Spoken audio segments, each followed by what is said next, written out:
చైతన్య రథం ప్రేక్షకులకు స్వాగతం, నమస్కారం. కొడాలి నానికి లుకౌట్ నోటీసులు జారీ చేశారు ఆంధ్రప్రదేశ్ పోలీసులు.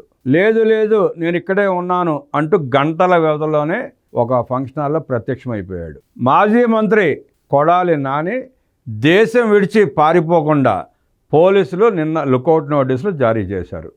అయితే ఆ నోటీసులు జారీ అయిన కొన్ని గంటల్లోనే మే 23వ తేదీ రాత్రి 9:30 హైదరాబాద్లోని గచ్చిబౌలిలో ఉన్న సంధ్యా కన్వెన్షన్ సెంటర్లో జరిగిన ఒక వేడుకలో ఆయన కనిపించాడు.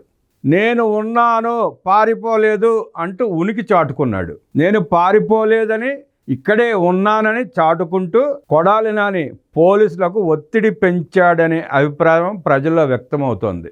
వేల కోట్ల రూపాయల కుంభకోణంలో కొడాలి నాని పేరు వినిపిస్తోంది.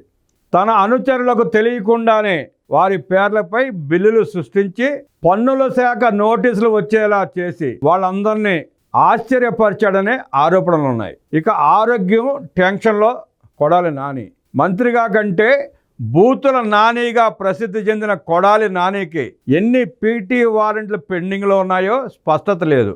ఇటీవల గుండెకు చికిత్స చేయించుకున్నప్పటికీ అతను టెన్షన్ భరించలేకపోతున్నాడని, తన పక్కనే ఉండే గన్నవరం వంశీని కూడా గుర్తుపట్టలేకపోతున్నాడని తెలుస్తోంది. ఇక పోలీస్ కస్టడీలో ఉన్న వల్లభనేని వంశీ తీవ్ర అస్వస్థతకు గురయ్యాడంట. శ్వాస తీసుకోవడంలో ఇబ్బంది పడటంతో పోలీసులు అతని కంకిపాడు ప్రభుత్వ ఆసుపత్రికి తరలించారు.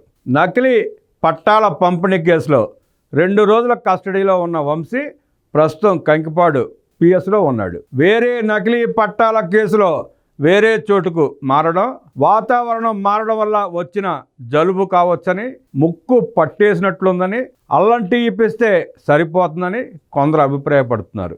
రోహిణి కార్తె సమయంలో బెంగళూరు లాంటి చల్లటి వాతావరణం వల్ల కూడా ఇలాంటి సమస్యలు వస్తాయని అంటున్నారు డాక్టర్లు. అంటే ఒక పక్క ఎండలు, ఒక పక్క వర్షాలు, వాతావరణంలో వస్తున్న మార్పుల వల్ల వచ్చే సమస్యే కానీ అది తీవ్రమైన సమస్య కాదని, దానివల్ల వల్లభనేని వంశీకి ఎలాంటి ఇబ్బంది లేదని, పైకి చూపించే ఇవన్నీ నాటకీయంలో భాగమేనని, బెయిల్ కోసం పడే తిప్పలేనని ప్రజలు తమ అభిప్రాయాన్ని వ్యక్తపరుస్తున్నారు.